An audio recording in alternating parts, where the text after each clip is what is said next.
Grazie, era doveroso. Allora iniziamo. Buonasera a tutti, io sono Francesca Carollo, sono una giornalista di Mediaset da tanti anni, mi avrete visto forse a Quarto Grado, a Dritto Rovescio, al mattino di Canale 5, ma sono soprattutto orgogliosamente veneta. Ho accettato, grazie, viva il Veneto. Ho accettato con piacere di essere qui stasera, non solo perché conosco buona parte degli interlocutori che saliranno qui nel palco a confrontarsi con me e con voi, ma anche e soprattutto perché ho a cuore, come voi, il futuro della nostra regione, e allora sono curiosa come voi di sapere che cosa ci proporranno, insomma, qual è il futuro che qui si sogna e qui si immagina. E allora andiamo subito al cuore, no, delle notizie e faccio salire qui sul palco con me il primo ospite, che è il sindaco di Treviso, il presidente ANCI Veneto, quindi il rappresentante di tutti i sindaci veneti, Mario Conte.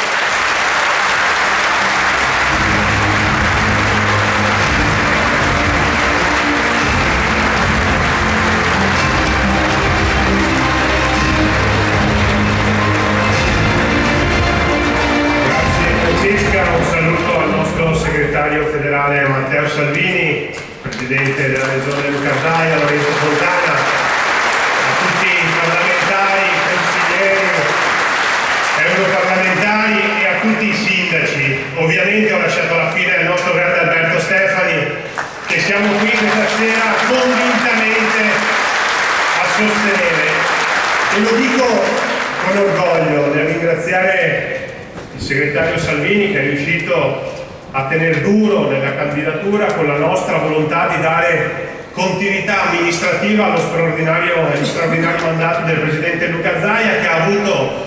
il merito di continuare ad alzare l'asticella della qualità amministrativa e ha fatto da scuola per tutti quei sindaci che oggi sono qui in questa nostra assemblea, sindaci della Lega e sindaci non della Lega, che però condividono il nostro programma, i nostri obiettivi e condividono il Veneto del futuro che sarà rappresentato da Alberto Stefani. Io voglio salutare, voglio ricordare nel mio ruolo da sindaco, lo ribadisco sempre, io senza la Lega non sarei mai stato sindaco di Treviso e grazie alla Lega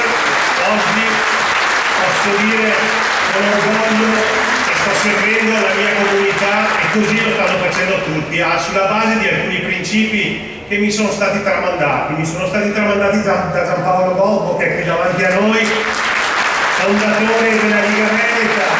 che non mi ha insegnato a fare il sindaco, ma mi ha insegnato a rispettare la mia comunità, mi ha insegnato ad ascoltarla, mi ha insegnato a rispettarla. E poi voglio ricordare anche il nostro grande Giancarlo Gentilini,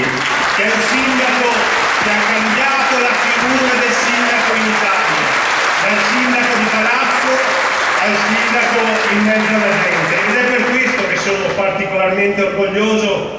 che colui che darà quella continuità amministrativa del presidente Zaia sarà un sindaco, il sindaco del Veneto, quel sindaco che è nato e cresciuto nelle piazze, nei mercati, quel sindaco che è il sindaco di tutti, che ha imparato attraverso l'ascolto il pragmatismo di dare risposte, che non si perde in franzoli, che non si perde in polemica, ma che cerca soluzioni e risposte. E quindi dico, il Veneto è terra di rugby anche. E guardate che nel rugby ci si allena sodo tutti quanti, poi c'è un allenatore che sceglie i 15 che vanno in campo e lo stesso allenatore sceglie il capitano. Il nostro capitano è Alberto Stefani. Sta a noi adesso lavorare in squadra e ricordo che nel rugby si spinge per andare in meta tutti insieme, si passa la palla indietro e se chi ha la palla viene placcato è fondamentale il sostegno. Quindi con lo spirito del rugby, con lo spirito della squadra, con lo spirito di coloro che vogliono andare in meta e che sanno e hanno la consapevolezza e la certezza di rappresentare una terra di amministratori per bene, perché i sindaci che io rappresento sono 560, lo dico con orgoglio al ministro Salvini che ogni tanto magari mi tira le orecchie se dico qualcosa di troppo, però sono 560 sindaci che hanno tutti i conti in ordine In Veneto non c'è un sindaco che ha speso un euro in più di quello che poteva spendere e non c'è un sindaco che ha assunto una persona in più di quella che poteva assumere, mantenendo alta però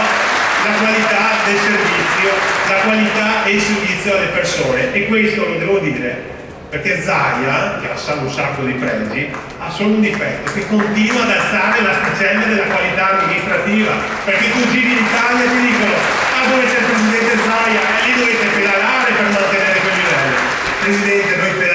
pedaliamo tanto, e la cosa che chiedo è compattezza.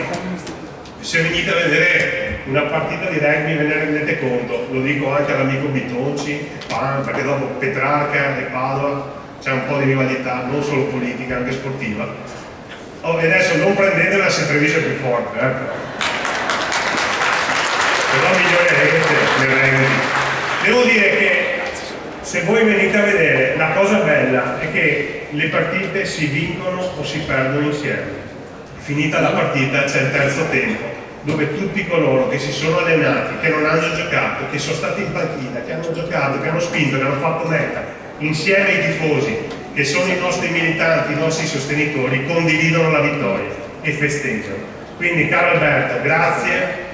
per avermi dato anche l'onore di aprire questo lancio di questa campagna elettorale. Io credo che non ci potesse essere candidato più autorevole, forte, preparato, e il fatto che tu sia giovane è solo che un pregio, perché il futuro non sono i giovani sono il presente del nostro paese e abbiamo bisogno di quella sensibilità amministrativa su tanti temi che devono essere strappati alla sinistra. I temi ambientali non sono di sinistra, lo sport e il sociale non sono temi di sinistra, sono temi di persone per bene quali noi siamo e che quotidianamente lo dimostriamo nei nostri comuni. Viva la Lega, viva Alberto Stefani e viva San Marco!